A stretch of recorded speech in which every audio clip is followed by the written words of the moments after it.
Welcome back to another episode of the High School Hub. I am always excited to present to you people what we have to talk about every week and every now and then. And I am more excited when you guys get engaged with us. Okay, I am your host Louis Muema, and again, welcome to another episode of the High School Hub. For today, it's very exciting. We have Doctor KayCaroline with us. Let me repeat myself. We have Doctor KayCaroline with us. Dr. K, how are you doing? I'm good. Thanks for having me. How are you? I'm good. Thank you so much for being a part of our podcast today. I hope we enjoy. Let's enjoy this. Let's enjoy this. Okay. Sure, let's do this. Thank you. Thank you. Okay. So for today's topic, we're looking at an insight into the medical field. Okay. We want to know the 101 things that we have to know that we should know about a doctor's life. Quite exciting. So we'll get right into it, okay? First things first, first question I want to ask you personally is Dr. K, how did you find yourself in the medical field? What gave you the interest to go ahead and, get into medical school? What was behind all that? Okay, all right. So you're going to hear a lot of people telling you I got into med school because I had the passion for it, because I once had an illness, and then that sold me getting into med school because I wanted to help people, or my father was a doctor, my mother, there's all those stories that guide people into getting into med school. But I'm going to be very, Mhm. very honest with you because I know there's a very little percentage, or quite a percentage of people that get into med school for the reasons I got into it. When I grew up, I used to get good grades all through, and dad started calling me doc, doc. So, I always had that whole doc idea in me. It's like it's something that was embedded in my mind, and that's Yeah. how I got into med school. Not because I thought I wanted to do Mhm. medicine or I wanted to do medicine, but it's like I was kind of pushed into doing medicine. So, yeah, that's how I found myself in med school. No regrets though, but that is my journey. Yeah. I had to mute myself there. Thank you so much for that, Dr. K. Thank you so much for the honesty as well, because many people are out there and saying, oh, okay, I got into med school or I'm a doctor today because I have a passion for it. And then there's us out there and we're like, damn, we don't have the passion for this thing, but we want to major into Exactly. med school. Okay, so thank you for the honesty. Okay, so let's go back in time, rewind back into your medical school. Okay, so you're finally in school, and now you have the books, you have the studies, and you have your life that you want to live. So, Dr. K, can you just tell us, first of all, do you remember any of your study habits that you can share to people out there listening to this podcast? Oh, do I remember? Yes, because I feel like that is something that you carry from school in the medical field. You carry Okay. that from school until you're actually working, because it's a field where you're continuously studying, researching, doing, a whole lot of reading up. So yes, when I was in school, I kind of got to like what I was doing. Not that I didn't before, but I now just delved into it fully, and Okay. it actually helped me to concentrate on my studies. So that is the first thing. The fact that I loved what I was doing, and I Okay. totally gave myself to my studies. So I Mhm. developed certain patterns that I feel worked for me. And the thing about studying is what works for me may not work for the next person. So you need to know Yeah. yourself and find yourself. So what worked for Okay. me was I studied after my classes, I studied before my classes, because we have Wow. topics, you already have an outline. So after we study that particular subject that day, I'm going to study it on my own. And then before we get into the next topic, I also study it on my own. So that is one pattern that I developed. What else was I doing? There are a lot of people that study at night, others study in Okay. the afternoon, study in the noisy environment, and all this goes back to you finding yourself.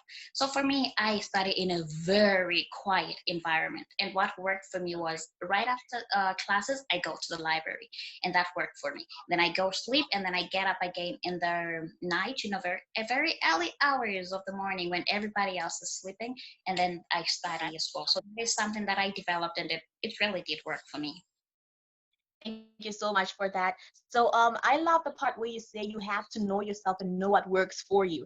On our previous podcast, we always talk about how you should know yourself, know yourself.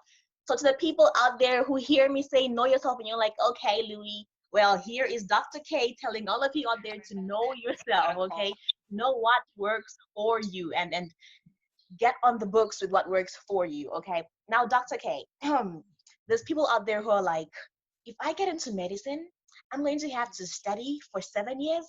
And then when I'm in the field, I have to continue studying. And I don't want to deal with the books once I'm out of university. How do you take that, Dr. K? And it's Yeah, so well, serious, you know? it is. It How do is. you And I'm take that? actually laughing because that is something that I also felt, where when you get to your final year or you're writing your exams and graduation is approaching, you're like, yes, I am done with studies. Very, very bad Yeah. notion because that is not the situation. That is not what happens. So, Mhm. like we said, understand the career that you're getting into. And I would like for a lot of people that are, whatever career you're picking, be it medicine, be it business, be it fashion and fabrics, whatever it is that you want to do, understand what you're getting into. Okay, do a lot of research, get insight from people that are already in that field. So for me, on that question, I really didn't understand, what was waiting for me ahead. And Mhm. if I did, I was really going to get over that idea of no, this is the last time I'm studying. Oh yes, we're done with exams and whatever. Because Yeah. in this field, you keep studying. You know, you don't leave it behind. You actually just do more on top of what you already did. So understand your Mhm. field because trust me, there's some stuff that you're studying or that you're doing in college that you're not gonna leave behind. You're just gonna carry it on into your career. So that's how it is. Okay, great. Well articulated. So now tell me about the 7 years, okay? So now we're talking to students out there who just completed the 12th grade and they're like, okay, what course do I want to do? And looking at the economy, looking at people's thoughts about earning money so fast, people want to get into the medical field because it's so easy to find the jobs and to get the money, the good money at the end of the day. And I personally feel like that is a wrong reason. Okay, so where now when you tell them that okay, I'm doing medicine and it's 7 years, you get a thing of it's 7 years. Yeah. Wow, you guys are Yeah. strong. Wow, your life is doomed. You have all that. Dr. K, what do you have to say to people out there who stress us out about the whole 7 year period? As a medical student, okay, how did you find this 7 year period? Okay, let me just start by saying the 7 years, um, how do I say it? There are other countries that have different years. Others do seven, others do, I don't know. So where I was 6.5 or 6. So it's the other half was just graduation preparation and whatever. So still, it's a long period. Yeah. It all goes back to what I said. Understand what you're doing, and get into it initially for the right reasons. Okay, if you Mhm. know why you were taking 7 years in school, 8, whatever it is, and trust me, it is not 7 years because afterwards, unless you're going to be a general practitioner, you're still going to advance your studies. So it's way more than 7. It gets to 14, 15, 16, or whatever. So understand what you're doing and have the passion for it. If I had that passion for medicine, I knew I need every minute of this 7 years, and that's just what keeps you holding on. You know what you're getting into, you have a passion for it, and remember, your passion should not be displaced. You're thinking, okay, Yeah. I love it because I was once sick and then this is what I want to do. No, you should do it because, how do I say, you find fulfillment out of it. Okay. Okay, Okay. so with all you being, the whole lot of you being fulfilled, those 7 years are just gonna pass like, because what's waiting ahead of med school is even way bigger than what you have in med school. Yeah. So pretty Okay. much. Thank you for that. Thank you for that. So now let's look at the people who are in med school. Okay, people who are doing medicine, people who are doing nursing, clinical officing, whatever course they're doing in under the health sector. Mm-hmm. We're looking at school. They're in school, and I believe that they have a social life as well and a life outside of school. What do you have to tell these people? Okay, say there are people who focus on talent, people who, you know, do a whole lot of stuff outside school, and there are those who are just stuck on their books 24/7. As a medical doctor right now, Dr. K, if you look back at your school life, what advice can you give us students who are in the medical field, okay, in relation to life outside school? Mm-hmm. All right. Allow me to say, if I had a regret with my course, with being in med school, the years that I spent in med school, if there's any regret, I regret that I forgot me. You know, the fact Wow. that I left me behind and entirely focused everything, like I put all my eggs in one basket. All right. Mhm. So what I mean is I was up with my studies. I tried the best that I could with my studies. Everything was school, school, school. And if I look at me now, there's me that is into a whole lot of other stuff. Like you say, there's talent, there's a social life, there's other aspects to me as a person, not just my career. And I left all that. So for those that are in school, don't forget you. Okay, your career is just an aspect. It's just one aspect about you. There's your spiritual life, there's your social life, there's your talents, there's other things that you love, there's hobbies. Okay, you may be at a place where you can travel. Now is the time where you can start your business. I like what Mhm. I don't know if you know Najibah Dida, what she always says, 90, she's always like, don't waste your 20s. You know, so if you're in med school in your 20s Yeah. or whatever you're Yeah. in, don't waste that time. Then Yeah. is time for you to start all other things that you could start. You know, find a balance. That's the secret. Always strike a balance, because again, you don't want your career to suffer, and you don't want the other aspect again to suffer. So always try to strike a balance. Know what's important and prioritize whatever is vital at that moment or in the near future. Make that the first Yeah. priority. Just know how to strike a Nice. balance and don't leave yourself out. Okay. Mm. Okay. So people out there, I always talk to you because you're part of this now. Do not leave yourself out. You're still you, okay? You're in school, but don't leave you out. I mean, yeah. Now, Dr. K, I want us to talk about the subjects, the courses rather you were taking in med school, as compared to the job you were doing now. So when you wake up in the morning, you don't, you're not going back to books. You're going to patients. These are people, Exactly. okay, and these are Exactly. very delicate organism, if I can say. So, Um, when you look back at your school and at your courses, how much can you relate your courses to what you're doing now in life? So let me say this before you answer my question. Why I am asking you this question is because we have students, we have grade 12s out there who are saying, ah, chemistry. Ah, once I'm done in chemistry, I'm done. I mean, it won't affect my job. Mathematics, what's the use of math? I don't even like math. What do you have to say about this, Dr. K? all right. So I think one of the biggest mistakes that we have is the view that our education system is misplaced, so to say, or has missed the mark. I don't know what word to use, but we always blame our education system. Our primary school, secondary school, we're always like, oh, I wish I was in a country where they just focus. If you want to do sciences, focus on your sciences. If you want to do Yeah, arts, just yeah, focus on yeah, art. Yes, yeah. that can be important. Okay, that may work in a way, but let's not Hmm. blame our education system, because whatever we study from primary school, secondary school, A levels, whatever, all of those are building blocks to whatever you're going Hmm. to study or whatever you're going to face in life. So for those that are in medicine, your building blocks started with what is science, what is a cell, Yeah, all that.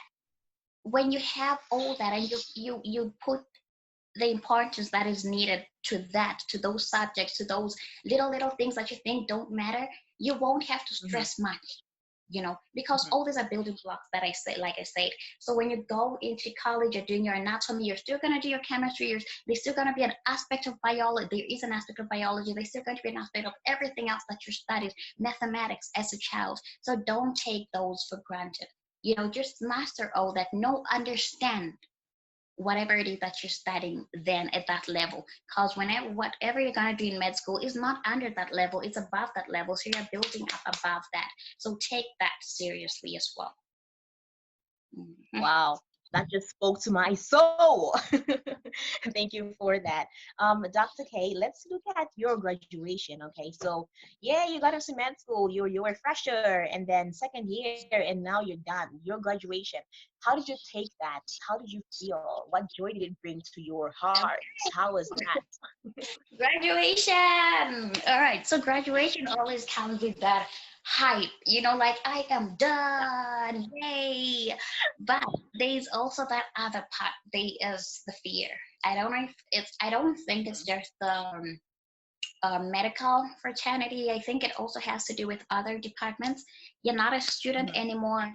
You're not under a certain kind of guidance anymore. Now there's responsibility attached to whatever it is that you studied, and you have to apply it. Yeah. And for me, what made it worse was I knew I'm going to deal with people. Now I have people's lives in my hands, so to say. Yeah. So in a sense, there was excitement. There was also fear on that aspect to say I'm no longer a student.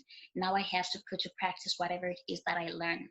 And then there are Mhm. those fears and those little regrets. So I should have done this. I should have studied. I should have paid more attention to this. You know. But then Mhm. that didn't dull the moment. I was still so happy because I was Yeah. done with med school. I really was looking forward to work, and yeah, Yeah. that was it. It's beautiful. Okay. Yeah. And I like how you say you're looking forward to work. Okay. So this is like it's real, guys. The patients are there and I'm the doctor. Woo, okay. So tell me, okay, tell me, you're getting into work now. Just tell me how easy or how hard this was, okay, when it comes to finding a job and waiting to be employed, all those things. Can you just tell us about that? Can you briefly tell us about that? Okay, all right. So depending on which country you're in, all right, as a health personnel, there's different bodies that govern the health sector. All right, so I'm in Zambia, so I had to write a licensing exam. After I got my license, I had to wait for the government to give me employment because I am doing internship. All right, so this is like our housemanship. Other countries will call it housemanship.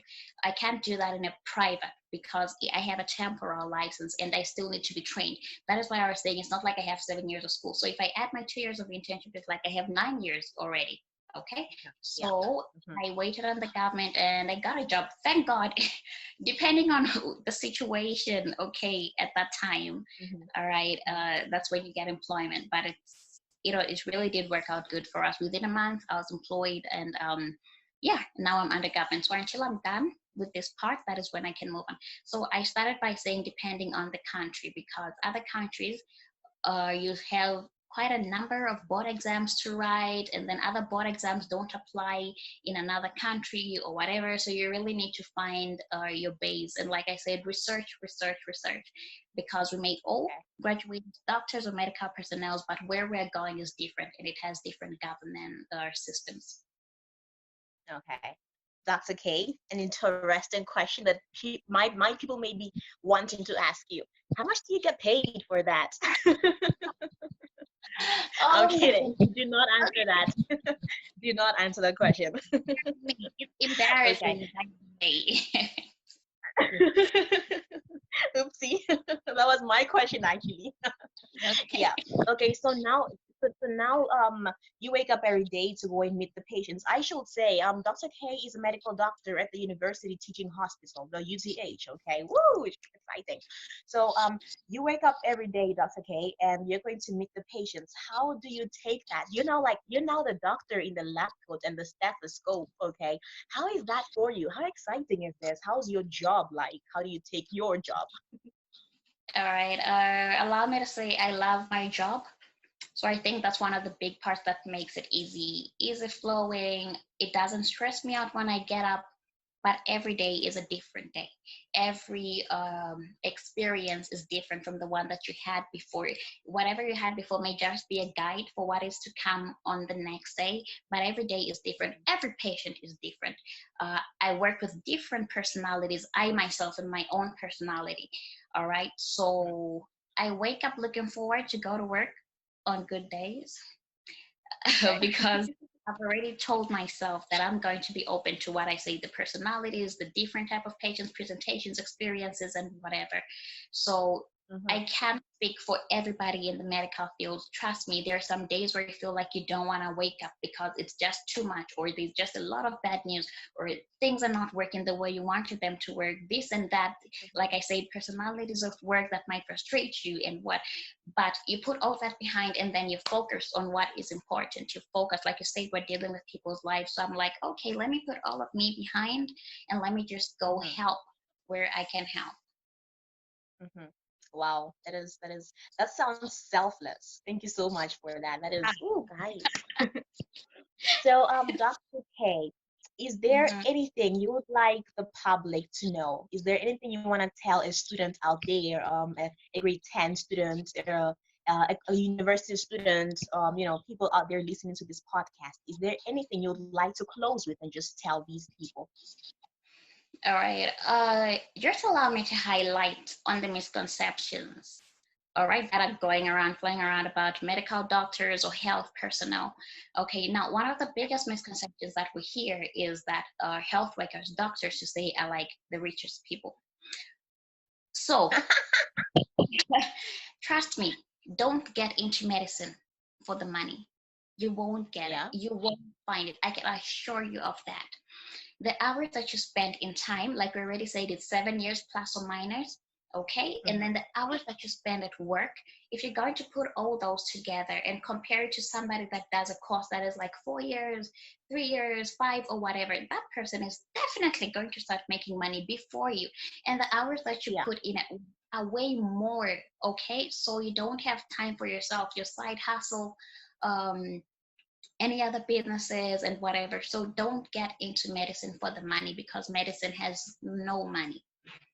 Okay. Wow. And like, yeah, because even if you think we're the highest paid people or whatever, Mm-hmm. the responsibilities that I'm going to be having at the time I start working, somebody that started Mm-hmm. 2 years, 3 years ago has already sorted those responsibilities. So a doctor is way behind, you know. And then that Yeah. money, also, the more money you make, the more expenditures you have. So that's it.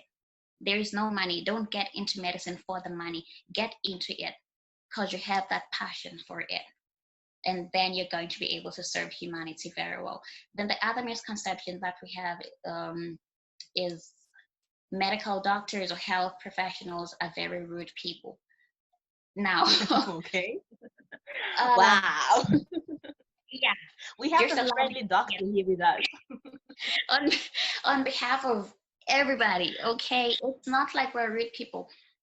Remember, we all have different personalities and we Uh-huh. work under certain conditions. All right, that is why you'll Mm-hmm. find somebody may seem rude today and then the next person next to them is actually very calm and whatever. We have very Mm-hmm. different experiences when we get to work. There's a whole lot on your plate and you're expected to juggle all that all at once. Okay. All right, so Okay. whenever you ask or you're being attended to, you may think the person is coming off as rude, but trust me, it's not like we have so much time, or not that I'm giving that as an excuse for somebody to be rude, Yeah. Yeah. Yeah. but we all have different personalities and work under a whole lot of pressure. So it's not like the medical field just has rude people and whatever. Yeah.